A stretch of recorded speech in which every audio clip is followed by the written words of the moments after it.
لغمان کې د 4 میلیون افغانۍ په ارزښت ډاکټر محمد ظاهر په نوم جوړ شوی تفریح پارک ګټې اخیستنې ته وسپارل شو. دغه پارک د ګټې اخیستنې په مراسمو کې د لغمان مرستیال والي شهزاده مظلومیار سربیره، د ولایتي شورا رئیس د مهترلام ښاروال، د بیلابیلو ادارو مسؤلینو، د ښاروالۍ مشورتي بورډ غړو او ګڼو نورو برخه اخیستې وه.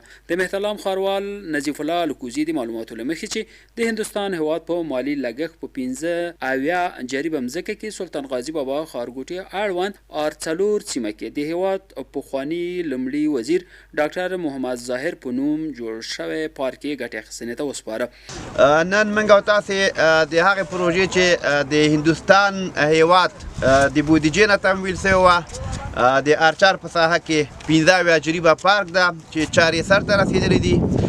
د دغه پارک کې د مهترلام ښاروالۍ هم 3 میلیون افغانۍ سهم اخیستلی چې یو دغه د ازادۍ سلی او د اوبو په سیستم او هغه سرسبزي باندې مصرف کړی ده.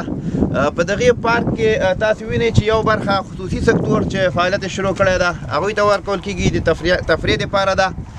15 جریبه د افغانستان د نارنجو باغ پکې احداث شوی ده چې انشاءالله نارنج هم ښه دي بوټي، او همدارنګه 15 جریبه په دې کې د ناجوګانو ځنګل یا باغ هغه به احداث شوی ده. په دې کې یوه برخه د دې پارک چې تاسو وینئ مخامخ ده هغه په پلان کې شامله نه وه، خو بیا هم د ښاروالۍ په وسایطو باندې موږ وکولی سول چې هغه هموارکاري ابتدایي وکولی سو. سرسبزي به انشاءالله په راتلونکي کال کې کېږي.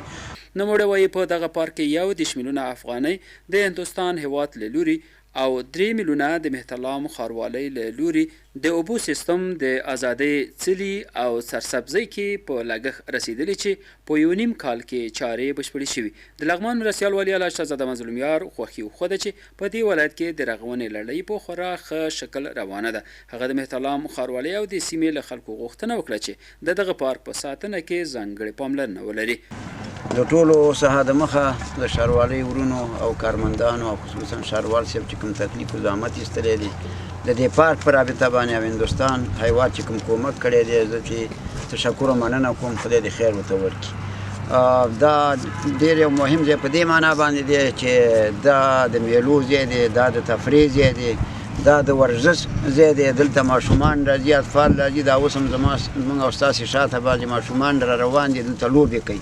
دا د دوی دپاره یو لوی مصروفیت دی. دلته صرف سپارښتنه مې دا ده د ښاروال صاحب ته او د ښاروالۍ مربوطو دوستانو ته چې د دې باید مراقبت او نظارت او حفاظت باید په خپل وخت کې باید وشي. دا د اوړي ډېرې ګرمې شپې وي او دا زموږ د تعمیر نه کله د بام سر ته چې راخېږو دا ځای لیدل کېږي ټول. دلته د ښاروالۍ دوستان او ورونه لګیا دي بوټو ته اوبه ورکول. زه هم دغه سلسله د اوبو ورکولو په اوړي کې باید جاري وساتئ، په ژمي کې باید جاري وساتئ او نظافت هم باید سره مراعات کړئ.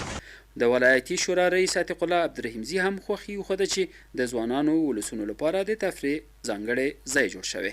په اول قدم کې ښاروالۍ د ټولې ادارې نه مننه کوم چې داسې یو ښه ډیزاین او هغه یې جوړ کړی. په دویم قدم کې د هندوستان هیواد د دغسې کومکونو نه، ځکه دا نوی ښار د مهترلام نوی ښار او دلته هېڅ یو تفریحي پارک نه و. زمونږ دوستان به چې چېرته تله داسې به ګیلمن و چې دې ښار کې پارک نشته. نو نن یې عملاً وینو ماشومان او دوستان راځي او دې ځای کې چکر وهي. خو غوښتنه مې دا ده چې دا پاتې هغه هم له خیره سره جوړ شي، دې دا ښکلا نور هم زیاته شي. بیا هم مننه د ښاروال صاحب نه کوم ده.